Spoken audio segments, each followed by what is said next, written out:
camping spots and how we find them, where to go, dispersed BLM, free stuff that you don't have to pay for, stuff that you're not going to be hooked up to, off-grid, battery, generator, however you do it, but no power.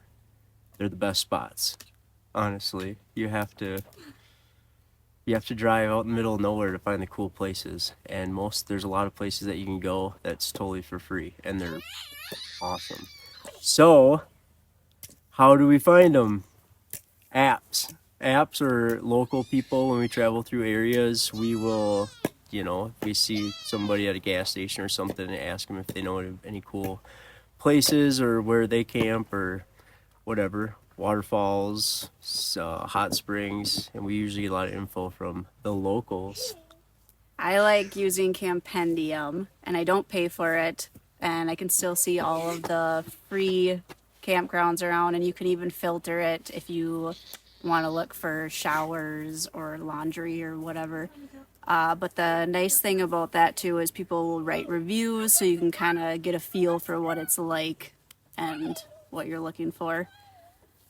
And Zach uses more of the Onyx Maps. If you don't know what Onyx Maps is, it's like originally was like a hunt app, and then it's like a off four-wheel drive app or whatever, but you can subscribe to it. I think it's like $100 for all. You can pay less and just have like just your state or just specific states, but you can spend $100 and just get the whole United States. And it's just an aerial, it's like a Google Earth, but you can zoom in and you can find property lines, and you can see what is public land, what is BLM, what's national forests, any places. And then a lot of times it has a lot more routes and roads, like logging trails, and it's all organized by hiking trails or paved or whatever. And if we go to an area that we know it's a national forest, I'll just go on my Onyx Maps and find just some cool roads that go off the beaten path and usually dead end somewhere up in the mountains or wherever. But we'll go check them out, and that's why having a dirt bike or one wheel or some sort of transportation, when you get to some of these roads, they could be like muddy or just you can't drive up them, like trees falling in front of the whatever. So a lot of times we'll just go scout the roads quick and see what's up there. But Onyx Maps. And another one that we use is divineontheroad.com. It is another YouTuber that we followed in the past. She doesn't do much van life anymore, but her name is Sydney. And she's got on her website a link for tons of free campsites that she's used herself and recommended. So that's another good one. And then I also just can Google dispersed camping or BLM land or free camping, and you get tons of stuff online too. Yes. And prepare yourself when you do go, especially if you go kind of a ways away from a town. Like have your propane and your gas and your water and everything. Because sometimes you find camp spots that are so cool, like you want to stay as long as possible. They're just tucked away and everything's just kind of perfect. And then, Which is what we're currently doing right now.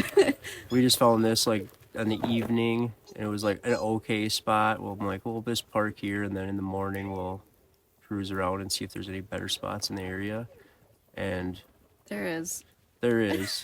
But this one's awesome. It's got a great view. Look at that. His sun's in the way, but it's then cool. Eventually you need to. But eventually you got to go and get stuff. More water. Yep. Gas for the generator. So that's what usually gets us moving. But there's always the next coolest place to go see, and you never know where you're gonna end up or like what it's gonna look like when you get there. It's pretty impressive, the stuff that you get to see and do, places you get to go.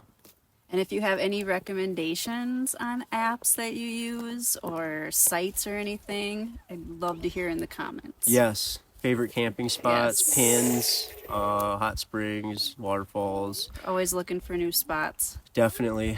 And we don't mind getting the truck a little muddy sometimes, but limited a little bit. But we get into some cool spots considering how we travel and the size of the trailer. But and also sometimes you kind of depends on where you're at, but sometimes you'll drive out to a really cool spot. You'll come to a campsite and there's glass and beer bottles and like shit from people, like I would assume usually like local kids or whatever partying. But some sites you just got to drive away from. It's as cool as they are. If they're trash, you just got to check something else out. But a lot of times, if there's just we'll just we'll just do some housekeeping right when we pull up to a site and just walk around. And if there is just a garbage bag full of stuff, we'll just round it up real quick, and that makes the the experience so much nicer, not having to look at shit. Definitely read reviews. Like we had a issue. I should have read through reviews more, but like just sometimes it's just like sketchy areas that you're driving, and people will be super honest on there, and usually people are good about leaving comments like that. Like how much room you have, or how steep these hills are, or how far you're going off the road, or whatever. And some places, the closer you are to bigger cities, the more you'll run into like some homeless stuff, like Oh yeah.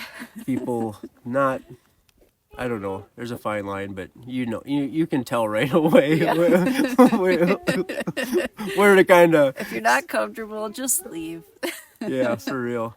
But we've never had any issue where you just got to know what you're doing. Also, another thing too is pay attention to the reviews, the ones that are more recent. If nobody's made comments for like a couple of years, I usually avoid those ones because you just don't really know what you're gonna. They run might not be into. campsites anymore, or they maybe have put signs up saying you can't camp there, or whatever it might be. But yeah, you want the recent comments and stuff, but yeah, it helps out a lot especially when it gets late and you don't really know where you're gonna be. It's so cool to have these pins and have like these, have idea where you're going and what you're gonna see. And Yeah, because lately it's like we have to find camp by 4 o'clock at the latest because the sun is gone by like 5. Right. So that's another thing too, is make sure that you are looking early enough to give yourself time to see. Because nothing sucks more than going to a campsite and not be able to see. or having to back down some skinny little road out in the middle of nowhere, like it gets a little hairy sometimes. Yeah. But yeah, I don't know. We'll probably do some more videos along with some other stuff that we think to talk about or go over. So Yeah, let us know what you're interested in hearing about. yeah, let us know.